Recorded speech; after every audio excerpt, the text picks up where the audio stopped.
convenience. The police from I mean, you say, baby. Where your Pia or Fre and Mepuru Dom, Edema, and it is Yamayoko, Ora George, or Pare Ado. I was on fire, Manosuri, Kodin Komoka, Dr. Kofi Obutene, Kwakodin Komoi, Oko Public Utilities Regulatory Commissioner, Tanaya, Echeni Jeffrey, is a PURC, one and about research in corporate affairs in Samsoa, or Heso Edimatano, Sadiamonimo Samdedano, say ECG, Anasa Mansukroje, Ajuma Ghana Water Company Limited for, me out to light bill and the water bill more. I just a PURC in penny for Momokwane, yet Sanan Kachna and a company for Yenshi say tariff for Fofra Ebano and coming to be just ready. Niatis woman Piasoko Menim Kakra at the Akosha 15 for the Assam in the sea and a dock and could home Komakakra. Dog what and Castle Perfum Sunio Yamwa Joe Emwakaba Eba Kumasi. Madam, I say, I pumped his end here. Eradia Dom now so swear. Yeah, the rade ase. Doc na dia de na man na eba ya 1st July no akọ wie 15th July. Madam I say. Na first no. Beyan say yama consultative process no. E matre and I say Ronibeka say we have deepened the consultation process. Emma nkofo bebre yama omo kwan say obia betimi aka na adwen yama kwan say obia from all angles to be able to speak to the issues nti eno no eye sana o say ema emre kakra embre mansana ebetimi aye proposals no ho adwuma. Secondly nso proposals na utilities no e dia betu anim no yama o say yama ya nkofo no enkoye verification enhwe say and pass a project now almost omaye no ewo ho anase eni ho anase bia ewo ho but omaye ho adwuma ekosi e bia 50% 90% 80% o say verify san nyina ansana ebetimi have come to a decision yekoba ensu no yekotia amanefo enumusem nti enusu no o say ebe ka kire impanyimfo anase Government of Ghana are the owners of the utility company say and I ekoti nti enu tunu e wo say ehia omo ansana ebetimi eti omo anumu nsem ansana ebetimi aye decision bi nti ni nyina ka ho ntina ye shift goalpost no from July 1 to July 15. Nti doc July 15 no a ye share ni mo say new tariffs eba no ebe kosoro na say ebe kofom. And at this particular point in time, they'll be intimidated. Ebe call from an answer, ebe call to an answer. Bitia wono, ebe ma ejina hoa. I just say ye we nyina wi answer na ebe timi ahwe say call through an answer call from. But at this particular point in time, they intimidated call through an answer call from because ye wi process ni ye. Na by 15th no mo GDSS processes we nyina na mo ye wi. By the 15th, ye then wo GDSS by that time nyina na Ibia abe okay. Na doc sa consultation ya mu ye response amunya no ete say amanfo se muntum amanfo se montete so say na community e pa sa consultation ya mu ye. Sa pepepe ebinumu ka se omahu improvement ewo omodwuma nti ebinumu se yentum but ntumunu mayentum 50 percentages now omode aba abetu yanim. Ebinum so say omo ehu improvement dia e wo mo adwuma no quality of service no enye correct omo customer service no enye and that is not up to speed nti we nyina no omo say because of that mayentum nti manage na be dia e wo a ebinum so say ye nti so nti ni nyina no ye de ni nyina be bom na ahwe bibia e be kwakoda. Na ohe sene niema ezika ko sese a amanfo so hwe situation na wo Ghana memu sese ene asene memu aye dene kakra no a eno so mbe consider kakra na titru ne yen consumers na ye consumer product no a ECG ne Ghana water ne is the buy no sese aho kire wom kakra nti mbe consider no so ana ni nyina consideration bebe ni nyina mu ti se na meka no on the government crap no only the owner of the business. Into government betting yaka say, oh, there be a kana mudi abano, metis one, mesto win, and a mesto win. Into ye ningina, the ningina be boom. The betty voice is ningina, and sana, a decision let me take any decision. Na se doc mu take decision na se bia ECG ne Ghana Water yen for mo example ja omo an yedi mo na so omo say ne amo so mo de ba no esuamo omo nso mo be ne den eno de edu sa stage na agi say obi a oye the owner of the company ti say ne ameka en no ye be kwa for that owner of the company name I the government of Ghana represented by the Ministry of Finance say na ewo ho nti den amwo ekafa ho nti ni nyina nso no ye be fa kwan ehwe se dia ye be kwato esi Dog adia ba kususu ne se sa ohwe proposals a ECG ne Ghana Water Company Limited de brem no a na ECG ene number 140% ena Ghana Water susu no nam 300% enti mo hwe nkomo ya amodi so far no a ombenyinya be se no ati tell America no ye nya working numbers ni wie nti mintimi nkyere se ye nya percentage we ana se ye nya percentage we make a percentage bi shows is ya ene ya cheze mi dada nti mintimi nka se e be cost ana se be perform by this percentage nti adi se ye wie bibia ansana metinya ka se percentage we na enya e co form ana se co down ana se e cost ana se co form ana se bibia e da no e ho ana e be da but at this particular point I mean no ka se je ya kasa mi jina mi ejuma of you as krapo minim percentage bia wo minim percentage bia anti me bo percentage bia this particular point time na tell say me dada engineer say consultation ye decision sorry analysis ni nyina sana bet nyabo e figure bia mam obia doc say dey na kese na e ka kon dey to na into mu be ba oh we dey be ejimi kansa tizani American no set tariffs no e wo be three different places I for ebetimi akosto ebetimi abafom and I say ebetimi agina bibia agina but at this particular point in time yentimi kan say bia ekosro there be yentimi kan say nti adi say we analysis ni nyina san na ebetimi akasa bia agina ha say and say wa ha say but at this particular point in time there bibia tariff no wo no ehọ na ewo at this particular point in time obi antumu ye ya ntiso nti akitwana sorry tariffs na ye twa no eno na ye twa at this particular point in time. And this area, there's a new tariff put in place by the commission. But at this particular point in time, there, the old or existing tariff is what we are all paying. Dog, da se enu adaje a wanya dia maye nwumre bibia ni so ebesa ba na so bi da se pa ni nchemu dia maye. Yo, we Dr. Kofi Obute, Oko Public Utilities and Regulatory Commission, PURC, one ene director. Owe corporate affairs and research in some so de mawunum enti light bill ne water bill into mo na nke ehwe ne mo say enkodon for ya domachina ye behunu no ene o mo che say settle yo mugusu a ene Ghana ma de hie di nkomo settle yo mugusu e kwa arewa akwa kobusa arewa no ne ade ade o munya ni nkomo no nwie enti so mo ka so mo de batna na enye ye into o ma woso e de akwa koso odon for ya dom a July bosom na ye kwa kowura mu tina no ne da etoso dunum e na o mo de nsem nyina eba betu bigwasere na ne yekeka koni nkoma ye die eda se bo se de ya de ne to a ye betum sete de a ye betum sabre pa ye ho a ye hunu ya se ye betum ohene ye tumu muni bofo ya afo se ne na Dr. Kofi Obute chike mu se ni nyina o ma take into consideration ye ho kire ye no percentage be no o mo de ma ye eno no se won tibi nka nkire ye ECG for some up 148%. Ghana Water Company Limited some up 300%. Ah? Yemu yetuo ni enwe. Yemu yetuo say. Se ne nyina awu. Yemu yetuo nye. Obi awu. Semaza. Yantoa so emfa emaun. Food and Drugs Authority abedwakwa omanyimu aduane ebedi enko ebesra nsa ebenom enura kra ebenom no ansa ne ebeje atomu no agise wonom ahwem ehunu se ne nyina adamu toten na sa abedwakwa ka so mo be ye o mafia wo ne ma hode a wa be fadro se ton na wanom no wawuru na enso ene adwuma ne so de wo mo be ye na no ena abetojo se enwo kokko ya ye die Ghana fo ye hu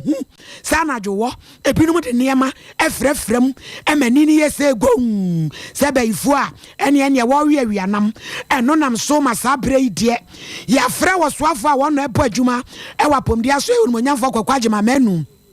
aba mrache bedwe fiem so mechirem na wonmonyamfo kwame zokoli ya wono ye keta mrache bedwe ni no frɛ wo soafo a wo po adwuma apomdia so ye se enwo na ye frɛ mu no ɛde ne ye de afa ho ɛno so o Food and Drugs Authority fo abo mu homode papa na de a ye de frɛ mu no ye se frɛ no Sudan IV dye ɛno no wo de fra enwunum nanso no wo 2015 wano ba no a na ye wo mu nchemu no aduokron nwoche won ma po mu homode ama begyina wo mu nchemu no aduanum yensa nti animu a ne ye koro no na wo mu guso ne ma ne kasa ye ne etobie ye ne etobie won ma edibie se enwo a ye frɛ mu no nya de a ebetumi aboa yen onumonyafo kwakwagema menu.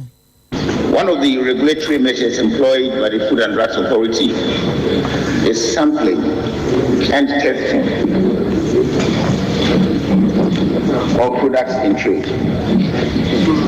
With the issue of adulteration of palm oil with Sudan dyes coming to fore, the FDA in 2015, through its monitoring activities, found the level of adulteration to be 98%. Mr. Speaker, due to key regulatory interventions implemented by the authority, the level of adulteration has generally decreased from the 98% in 2015 to 23% in 2021. An increase of 7% in 2018 to 26% in 2020 was observed. However, this dropped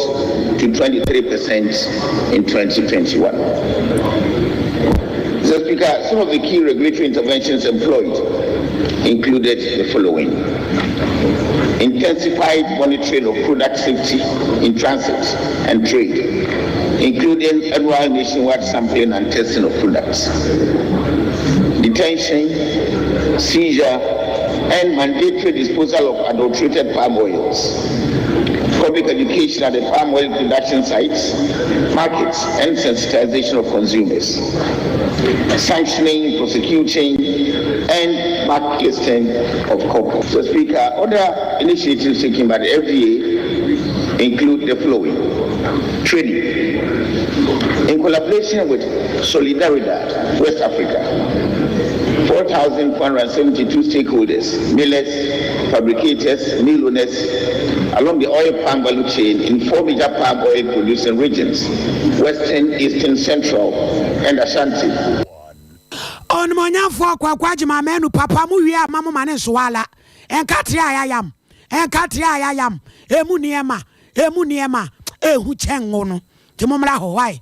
enne banchi mole kura no eno so de bibia frem banchi mole no no mdi kokontesam e de awo no tu de kabanku ya say try hey Ghana Allah wallahi interesting country.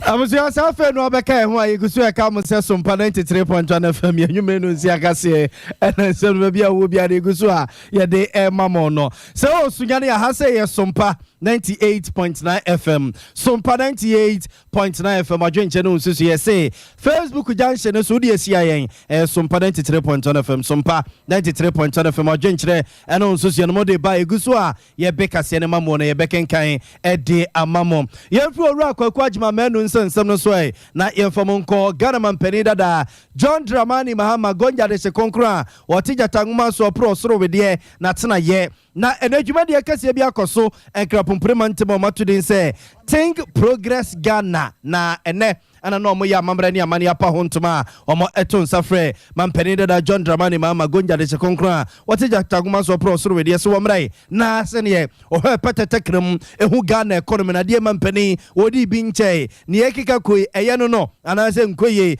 na ehona mampeni dada John Dramani Mahama ekwakwa ne se mampeni na nadu dan kwa kufo ne na bedi echire Dr. Alhaji Mahmoud Bamia memoyo mu boy die nyenyenye ne kasunkwa ekankwa na kurei yetimu oba se bia yese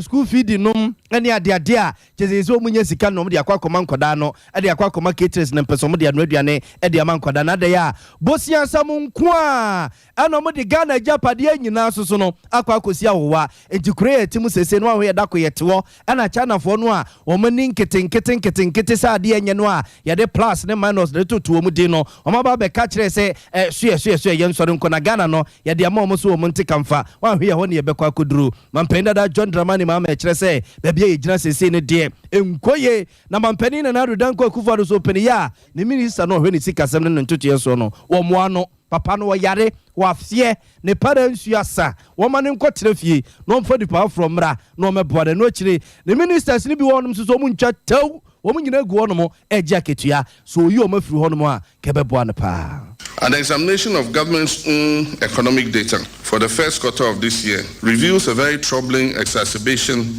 of these fiscal rigidities. Instead of taking the bull by the horn and addressing the root causes of the economic meltdown, government opted to place their hopes in misguided revenue projections and regressive tax measures such as the infamous e-levy. The e-levy was presented as the panacea of the economic problems of Ghana. Indeed, it was said that it will solve everything.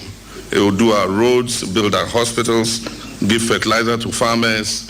The e-levy was like the magic wand. We were in fact told that if we pass e-levy, it will help governments to reduce borrowing. True to our predictions and our cautions to governments about the overly ambitious revenue and fiscal projections, available first quarter data shows that those targets will not be met. And this, no doubt, will create even bigger credibility crisis for our battered economy. For the entire month of May, figures available to me of the much vaunted e-levy, which was rammed down the throats of Ghanaians, yielded a paltry 54 million Ghana cedis against a target of 474 million for that month, representing only 11.3%. And so the unofficial Prime Minister was right when he said they are making just about 10% of what they expected. The month of June has not offered any sign of improvement, as only about 7.1 million had been collected by the first week of the month. By the first week of June, only 7.1 million had come in. These figures demonstrate that so far the e-levy has been a spectacular failure and has become the mother of all nuisance taxes. And as you know, a recent survey showed that 80% of Ghanaians who use mobile money have adapted their behavior to avoid the tax. More people are cashing out from their wallets to make cash payments instead of transferring wallet to wallet where the tax is imposed. We've therefore retrogressed in our bid to make Ghana the cashless society that we have all been hoping for. Whereas total tax revenues of 14.6 billion was projected to be collected for the first quarter of this year, that's in the 2022 budget. Only 12.8 billion was collected, so there was a shortfall. The budget projected that in the first quarter to collect 14.6 billion, but they collected 12.8 billion. Now, this amount was not enough to meet the debt service payment for the same period, which stood at 13.9 billion. So it means for the debts that we owe, the debt service obligation for the first quarter is 13.9 billion. And all our revenue that was collected in the first quarter was 12.8 billion. So it means all that revenue is going to pay the debts.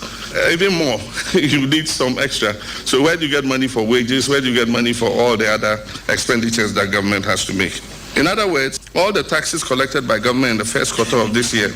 was less than the total amount paid in interest on our debts, which stood at 10.6 billion and amortization of 3.3 billion. So if you add the two, you get the 13 point something billion that I talked about.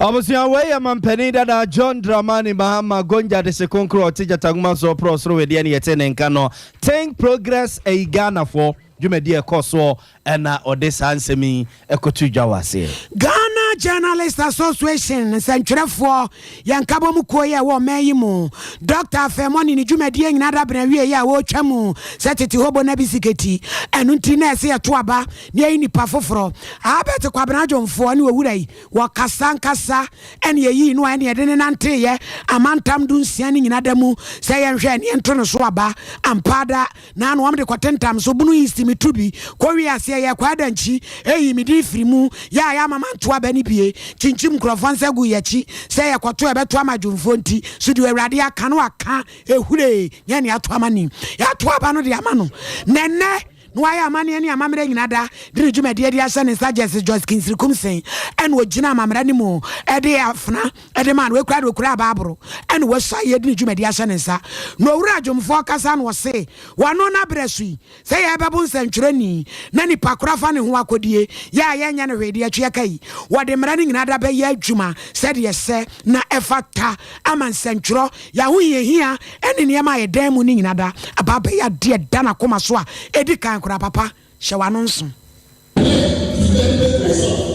the service of all things. The recent fact the Hebrew appears to have fallen out of faith with some journalists and members of the law. They are not happy about the problem that association has been inactive and the lack of urgency in addressing the needs of members in the area. Professor, I will declare before this honest audience that we will not the door of a new era in the life of the GA. This is an era that gospel and promises the new solidarity with all generations to have. Welcome the safety of heaven will be the purpose agenda of the new administration. Wey adwumadie no ase owura Albert kwabena jomfo ya yi no mfinhia miensa ya edi animo no nsentwerefo nkabom kuo won obedi animo no wie na Professor Amin Al Hassan, Director General de Ghana Broadcasting Corporation na wono so ye dwamtrani di madwumadie no wo kasa de dwumadie no nyina ba na wie ye en wo se members nyina ehwe kwan so obeka won mo wabomu wodokwan so na ekuai finhia di animo no atimi akrabehwe. On that score, we look forward to a tenure that would characterize by peace, collaboration, and collaboration among all in the fraternity. We pray that we will not go through another turbulent tenure that has characterized the past. We believe this ceremony today will bring an end to it, and that way we can hold our profession with dignity and honor. Where Professor Amin Al Hassan, Director General, Ghana Broadcasting Corporation, and your ten and canon. Abusia Eguso, some parent, 3.1 FM, your numerous Nunsia Cassian and Sanobia will be an Egusua, ya de Emma no Wajen Channel Susie, a Facebook, some parent, 3.1 FM, Sompa, 93.1 FM, Wajen Channel Susie, or de by Egusua, Yabeka Cinema, Monebeka, Kadiama, Yantoso, Yanfamon Common, you say Mokakra, or Prince Kamal Guma, a branch and any other. Anybody in Sujan Kasam required Wanania, Open National Youth Organizer, Eddie Amos, Sunuku, and Pipia Manukuno, then you would know my Ghana, Nintrodo, and in Tria Sasso, Kansam Porons and Begi, Eddie Achecha, in India saying no for Noa, one more party in him, so I'm for to me, Mano, teach them rancher Mabawano, or say,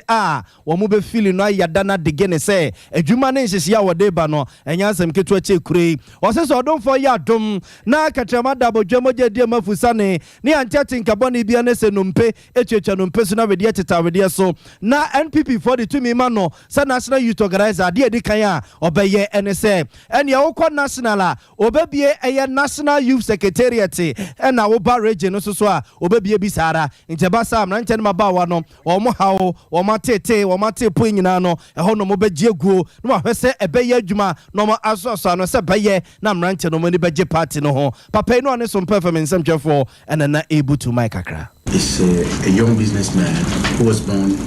in Boko into a political family. That family was always involved in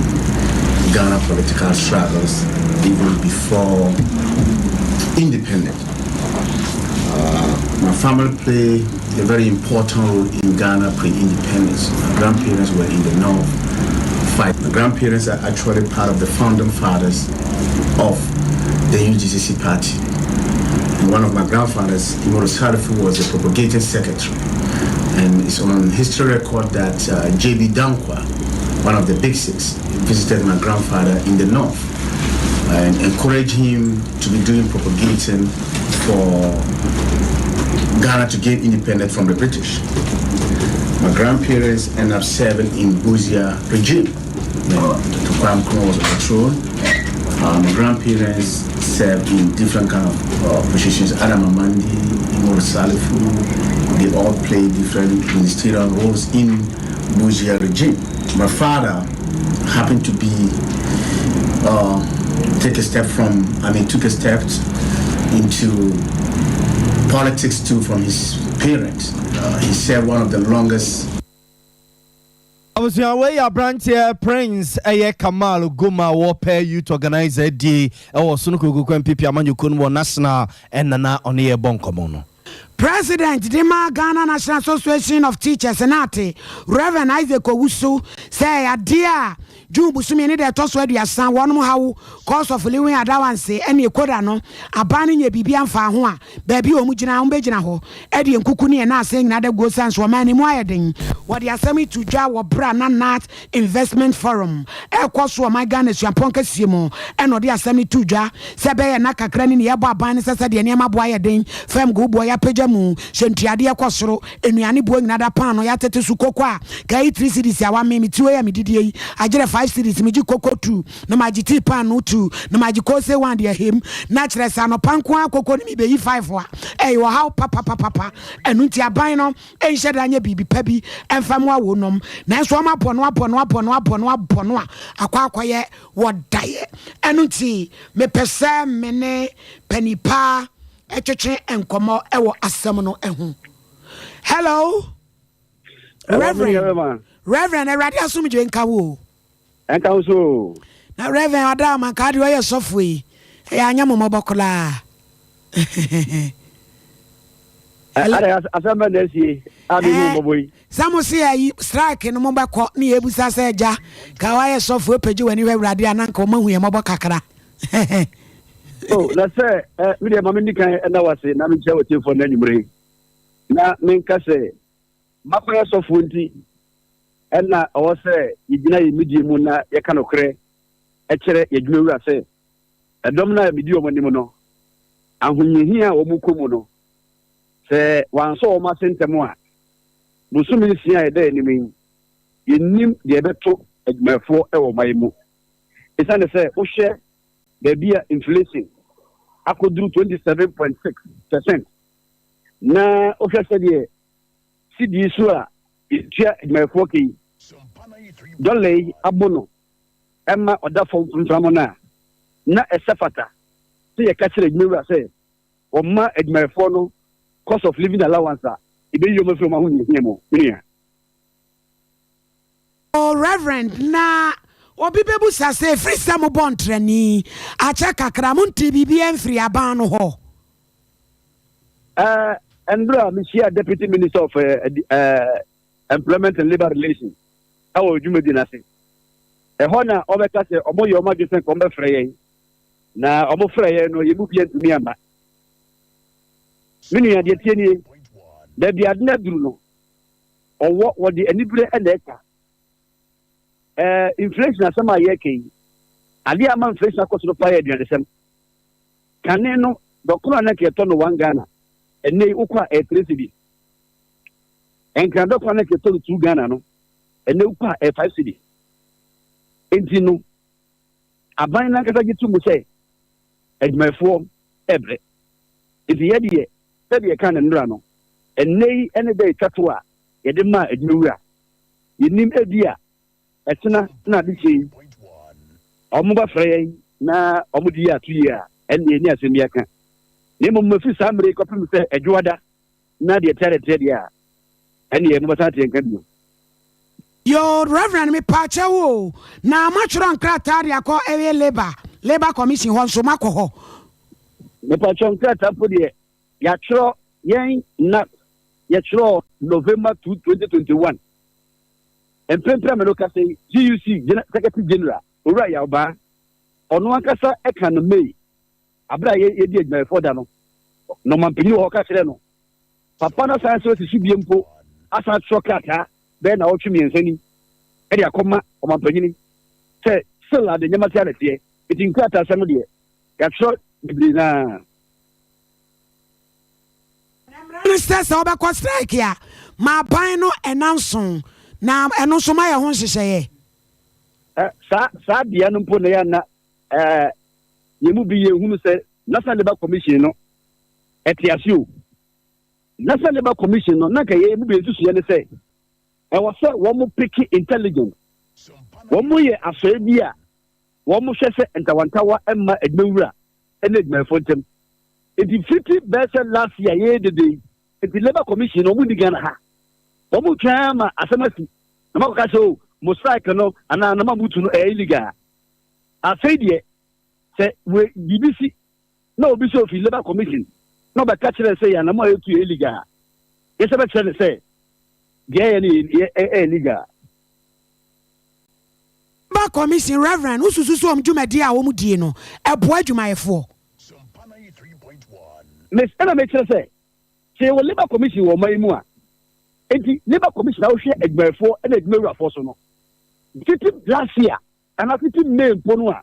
adwumayɛfoɔ yɛ dede kɛmɛ yi eti Labour Commission ntumi ntu adwumawurafo sɛ adwumawura ntɛni nkurɔfoɔ ne bɔ no wɔn ahyɛ yɛn fa so ndwe mma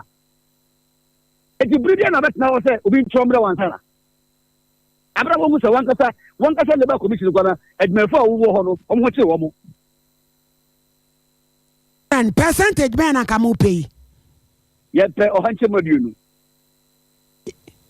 20%. Oh, so we didn't kaka krepi.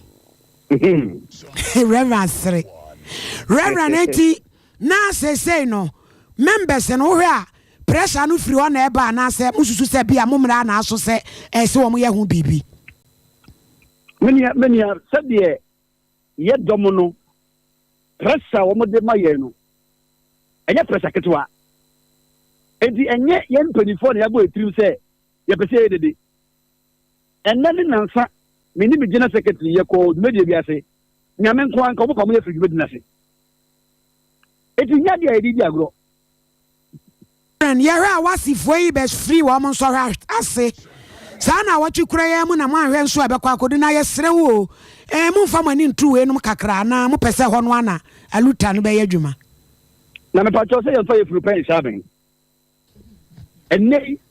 wo a me no ka sei. Uko dwomu a etisen.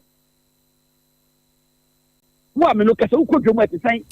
Reverend no de eya na asedi sika ni bi ayera no. Na kane no ebia uyi 200 cedis a eso nkola no oni kwa na wote a edei na wote a he so wuyi eli cheche ni be here dia nsa na wakwa nkola no so akwada ya si bibi betumi asi wonyankopon de yebo ye ni tete no tumi sakra wiem enne ya wo ya ye kwada fiada no pa safari empanifo no se de aduro na duru enua no na wo mo frem a na bia se sika no kora mai na kasapa bi ba abotoya mo beba o mini se medical catcher say there dey ma ban na nesu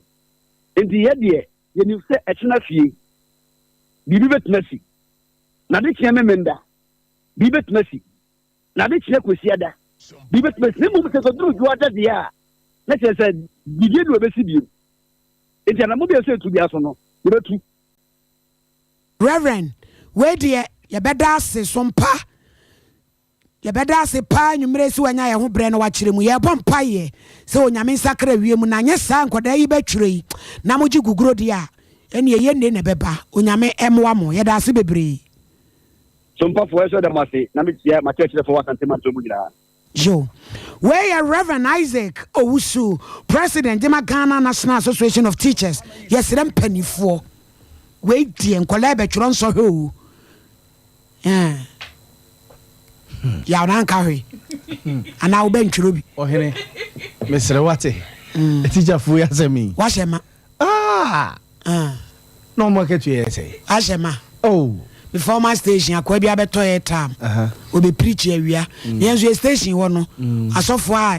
azanfo tietie mu ye ne me bi ma ho. Mo so so mo. Da be director ba be yukura pam. Te se ha. Ye wo business officer akwa ye tue ne sika nyina wia gre. Afi wo se mini messiah no ame beba. Asema ba. Ebre. Fe the business officer of John say ohene. Na me so se director te form me say haji akwa ne sika no man na me se me mashema.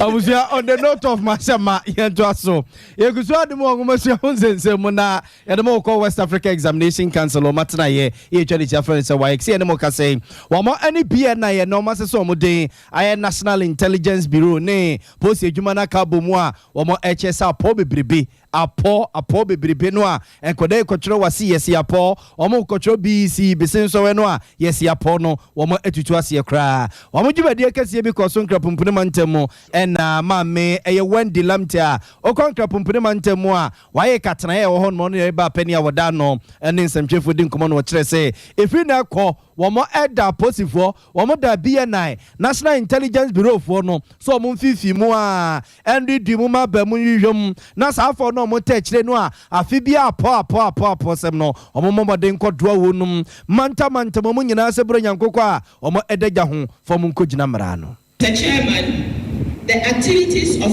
rogue website operators and social media scammers whose primary aim is to make money at the expense of the credibility of our examinations is one of our major challenges. Even before we begin the conduct of the exams this year, the nefarious activities of these scammers have already started. The Council is, however, working closely with the police, National Investigative Bureau, National Security, and other security agencies to address the situation. We are also counting on our awardees to be worthy ambassadors in the fight against the canker of examination malpractice. I was going to wear your bar penny or hair why Catana son Crapumpriment Mumami Wendy Lampton Yatin and Canana Branche Bakwa and your Mobona Basso Pies who are Benessi, your friend Asante Kwame Bracon or Presec Boise, one also Sudan Penny for Sepa, Etunian Munkumano Mobano, Esofu and so. So where the Yansam Kito is to Granompe, Nenzamaka Crani. This journey, much like any journey to success, has not been an easy one, especially considering the COVID-19 pandemic and its impact on our academic progress. Nevertheless, we pressed on with our determination, fueled by the grace of God, the love of our parents, the guidance of our teachers, and our schoolmates with whom we prepared to take the examination. For all your love and our dying faith in us, we say thank you and say we couldn't have made it without you. Furthermore, I would like to thank the West African Examination Council, the Ghana Education Service, and of course our sponsors for crowning our efforts with these awards. We believe that this honor will only propel us to greater heights, not only in academics, but in any field we dive into. To conclude, Mr. Chairman, I have a message for the present and future candidates for the WASU or any other examination and future ones. Always believe in yourself that you can make it and be truthful to yourself, your family, your school, and your nation. And also always remember that true success never comes easy, but it's never impossible. Thank you.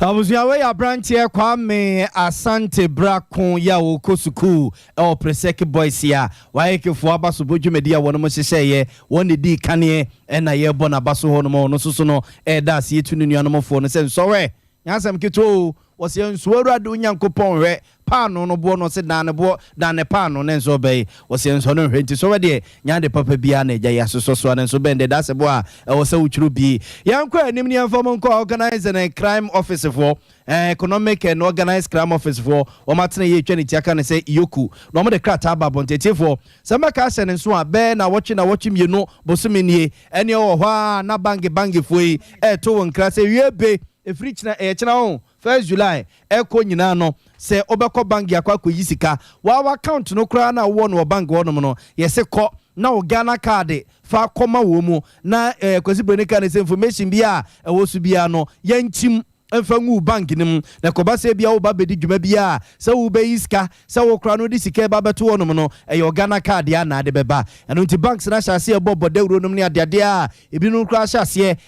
send messages ma wo mo customers nom so mo nhyene nso na nyese bia Nyankopon ya adom akina no okoduru bank de kobusa se Ghana card ya ozie bia ena mo driver's license me wo passport me wo voters ID card nom ne ade sa ne ma no o mo cheso mo nsuso bio na no na economic and organized crime office for ede krataba bontia ye ne say won ma fifi ma duduma ba bamu a achia o maso ntem se kwabrane a woje nchia pepo so atia hunu say Safra kadamfo bi do mo ho agim yeso wo ho ano maka kiran ena ye bank ya so masi ye say wa account no ye pese ye de ne o Ghana card no ebomu enti fa o bank account no e mayen nefa o mobile number so no efa mayen na efa eyi ye say hwan bi so ka ho no mayen no nwuran sa wan hwe a no mo ekwa kobu ebi kura so tumi shada fro we do no nya ne text message you azani no a sister ni o landing sankrofo no afro ena sister me free ho me go bank bi edin no wode ne sa edo password num any pin ni ade ebe wiase mobile money o coins kakra na eguso no o mode sen enti yo company for ka kire Ghana ma de hie nyina sayane a ye ne bank didwa ye ne bank ye adwuma ye ne bank didwuma no ye nhye ne nso odi esim pam we kura eni sima uduru honomu a no ma ye no apo ba bia tena bank for no susu munyai sa manfo ba mo say wo mo time no munya ne ntam no wonu mu nko enti yo company for krata wo mo edi ababonten ne say ye nhye ne nso pa na sa nipa bonfo no aba obehye da fro ene wakasa de se na oye adwuma o bank hodom no nso oboa wonte da azan ena okakra wa na eda account num no wo mo epeso mo fa ntrekese ene frakadam kwa so wianti we no ye nhye ne nso pa na henu wa mo bia a na da Onyankopon ya adom akina ena ehase aye adwuma ukoyi sika o wodi sika koto bank account mo ukobi account eye Ghana card ena wasa wode ko entity na ehye ne nso man tikrata no ena sa oba Facebook wa ye dia bia ho kama ti wi ukin kan sa no a na wate ase na de aye adwuma busua ye ntwasi mara mi chiri mo ase ye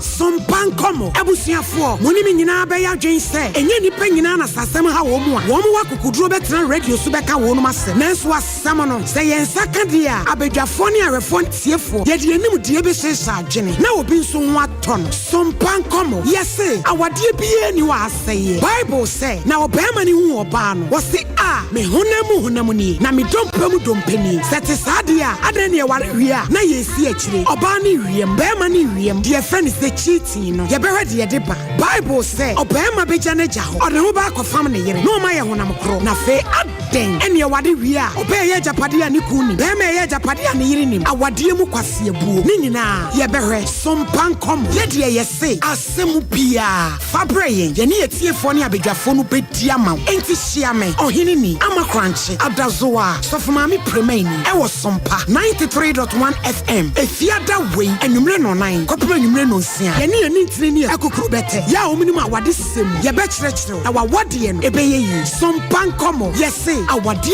bie ni wa aseye na wawade be se ya ejina wo so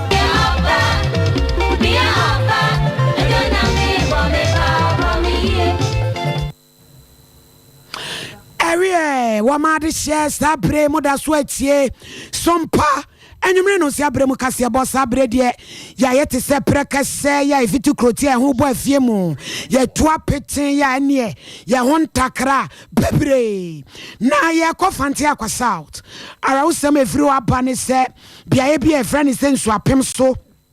Yeah, what Tofiakwa South. Ebusuan bi won ma hwere won ma mienu. Wo ba tan wo ba ni be ma won mai dam te bless wo mfinhia aduonu baako. E na labi grant mfinhia aduonu miensa. Na yese ara usemi won ma kwa akoto esukase bi efre no esuapem river mo. Anopai no nson yese wo mo cry se wo mo ekwafuom. No nkron pepepepepe. Na ntie no bai se won ma tonsuom yayi wo mo nyina da wo mo nkate asefo ho. Na wo mo papa and wapeni eja kuma. Hello eja. Mami. Papa shadio kafra why? Yo, nsumu damasi. Eja na eyadan na semu ibaye. Oh, yo, mami nyati ani se. Kwa ni mieni ni nyina ya mema. Panyine de labi grant. Ana kuma no so de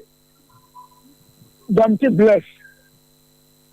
Na panyinu wadi ifia dionu miensa. Na baako no ketewa no so wadi ifia dionu baako. Na ama tunet bi wo pit mu god for pit di mu. Omukọ ekohwe eba da bia. Na omukọ che na subrani to e. Etia na no pai ni ni kwafom ba bi foforo. Etini fearful no ba na maybe sa me yere sa labi ni wai na so am ko hwe won net no anza e tin so na yiri e cha la ko ni na o ya den be ko na no kwa so ka cha labi ni se e so na to no e so no be yiri ntuma mo ko na so o ya me ade won be ko aba ani se me so me ko na me so be bia me fa he no ni be si akire etimi ba no kra chese mami ebo ma refre etimi mani wo baby amu yeti na etimi na me no na ekohwe bibia ti me du ho no ana mu se lebi no we na tade aguo etimi fre won pressa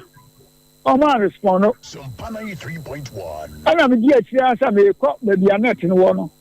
etimi kwa na me ko so mo yi walanti boot no idade nyina bo abedi mu Ati mi dia tire ko ya ko du ba bi na me say no dia du die bitimu se enkwada no fofi antinya nyara ba mo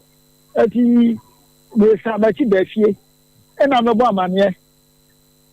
se me ma no ma won ko so ko jo net mi di se abo bi achi wo o piki ni eti awa na me amafo do di akire ni ekoe ti ni ti ani se me ma police fa so tie ti police for ba mu no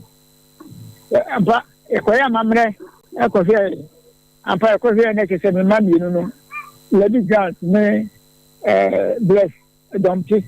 o ma yin ame dia ke se o mako akun Eja kuma net no wo moto a wo di yi nam an ha ba so say net no wo moto a wo de ye da wo di yi nam pit no wo yi ska wo mu god for pit god for pit na for pit Eja kuma me pa chew na chese ye wo madwuma a wo ta ya na okay e adwuma a eno na wo ya na oh dabi o ye kuafo wo le tese me si akoja aja ye ko pe bi abedi o anyway penyin kwa po de washia ties a peska ko pon ho na ikitu anu ka wo ye ss ya force say nyamere ado obenya adwuma bia ye na so bia ahwe na brabo enini o ekuma wo ma no wo dodo ye sen wo mo de won part no ye nan emema mi esa oba baako na mienu na ifiri mokuri tinima omo ma me side no akoka mienu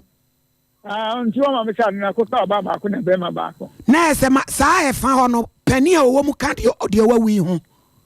pani owo mu ana ni oto sensa na ewi na aka ketwa ne de o hye mfimfin no aka ketwa no ana ni oto so mienu ni o hye mfimfin no so ka pani no hu na ewi no pani ba na mfimfin de no ba Ekuma susu se enre nsu kasie na ema ade ni yiri ya atumi akwo wonum sa na. Na me ngia mitimi kire. Say ensuo no say afro pitch no ankasa menim say afro wo mu dia mitimi kire. Aha. Go before pitch. Nti anya mitimi nti say sukasie na yiri na ma we aba mitimi kire because say me eja kuma me pa church sam na yatu ene nsu abetem. Na cha say am na yatu na ensuo na betem. Ai wa emu wa kaka but emu nche dan wa pi so ni fi emu wa ka they say o ma me no ba ta no sen na one so ne hote one dia se o pata na pata o mame oh eja we dia mon kafra na nkwada mienu na Ghana atetiw mo wirem ama o maduru sei no de emu oya enu akra okoshe tais ema obi wo su no ema ni pa kono kra eba ihe ne se ogbona ba su kra obe fa na akra na wakoye adwuma and awa hye on the first day of chinai na me aduma obefiri ya na wako akra no na oni na akota kra no wakoye adwuma eni ni o mame eni ni o anya me nchechire mo wira wai no nhye mo den na ye besa ba chire na de oho bia wai we your penny eja kuma ya wo fanti akwa south epoye mantemu ne mama mu wa mienu kope bibia bedie ne me be dan gadam say amna wakosa net kope gold enie so ayi go ada oh abuza yemfia poe mantem ne mfam nkwa hafo mantem no ne de mo kosa nkore e ho so so hosam nkra bie mu ya ye tete anwumre ne se accident bi asi ama nipa nso de ye se wo ma yama tete kra ema be dene se bia wo abusua ne se wo de hie bi ka ho a obetima akwa akokere se bia somasi ana so obentin ye obia hoi eye mede hyekan ne yenkona kwame agima pambo ono na asemi ode na ne edi akire yenkodi nkomo agima pambo ma joy na accident ne san qualifying for pa ne siye na na between cars be na copy musa yesi ni panso ma tete kurai medanse papa ene be se duba ko empemu na yinya ne ntiesa akwanhia remfo bi asi e free no beko na wodi wani echirem ewo sankore no ewo esunafo anafo mensimu na sare husem mesiye na ni nyina se taxi bia eno open astray bia na afa passengers free kwa na ni echirem afa no beko abetwem abago so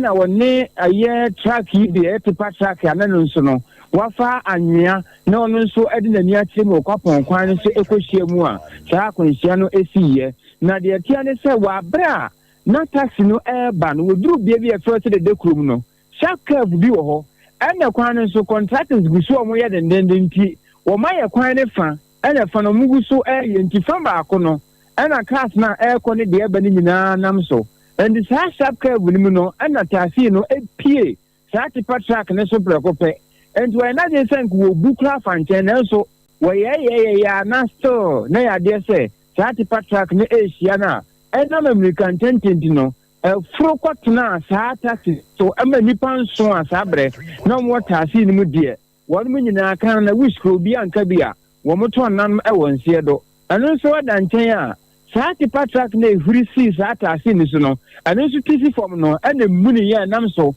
ama metini anu won so wote sa tipa track no nso ebe hwe from ma woto ananu monsie do enti drop off one na ndi omuchi sa tipa track ne de ye de ne ko ayara sabia na mom no ni metini anu oka ho ene taxi ni mu nipa nso no wo munyina ato ananu monsie do na asebia se si akire ni se wa bra akwanhia ni si ye no ena fire service for one more go so eya omadwen so mbekọ no makọ rescue nipa akwanhia no ato wo no no no mo nso free go so mo tiesi kukom kwan so na ti junction bi wo ho saa ena no nso saa fire tender no eno nso ko muni ya ena nso ma fire service for no mo so etiti saa hyen mu no be se na mo nyina prepare ya mo nso no ye do makoto ayaresa be a mo ji ayarehwe e wo honom na rehosam no esiye ene due eno no na agima pamboi accident ne na ade saa picture we ya breye ya nipa no ayama fra taxi no saa no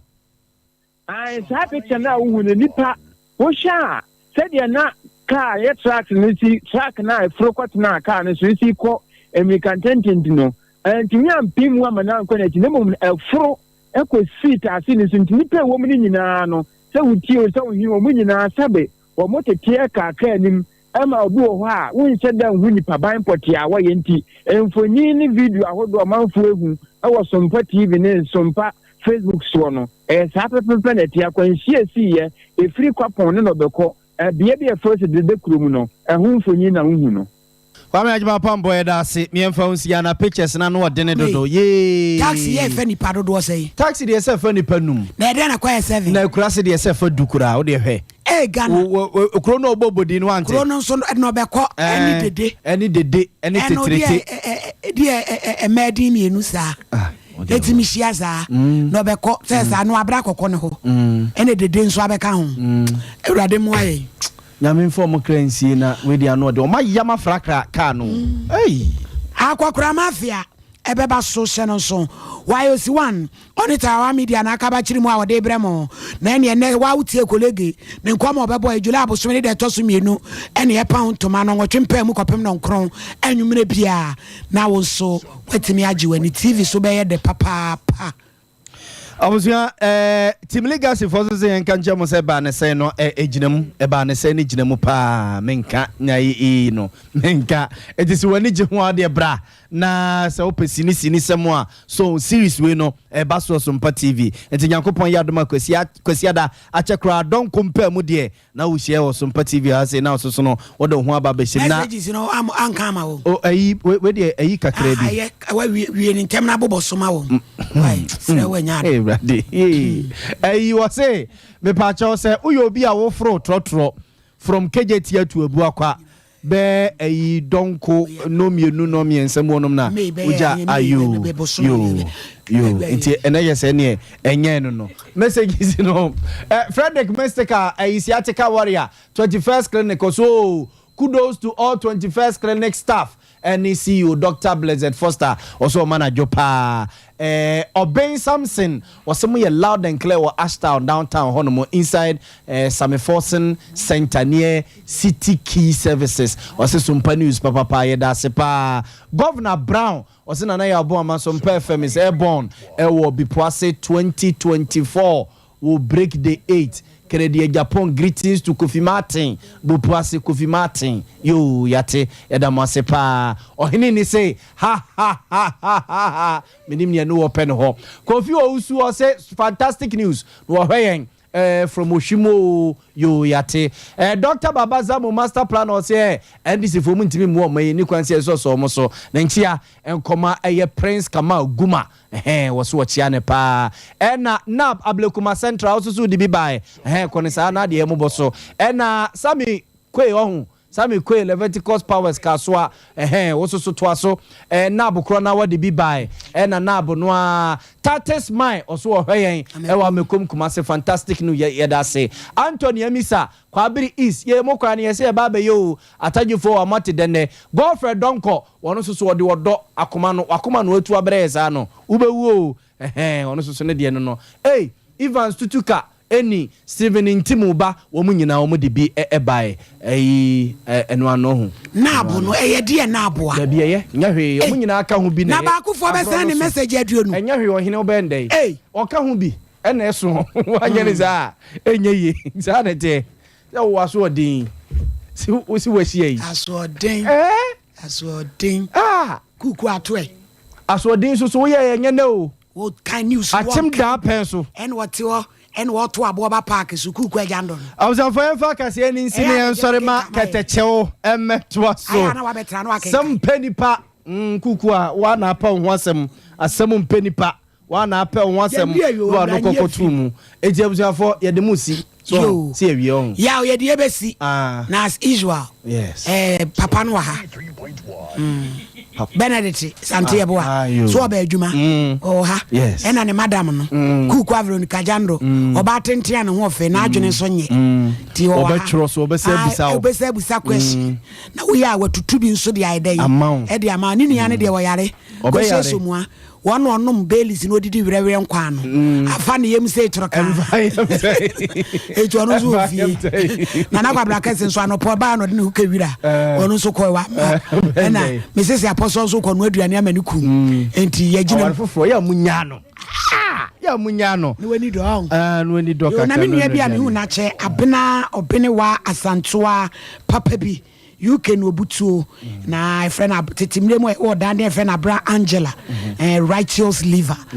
wono so ofili e pa na che se enoa enono abusia ye de wasi wumpeu ntumi nye hwe ye de wasi katache wo pema ene na pamfo de asem penipa no ebreo wo hini ni amakranchi adazo of mami premeni mene nana ya obo amali bia boga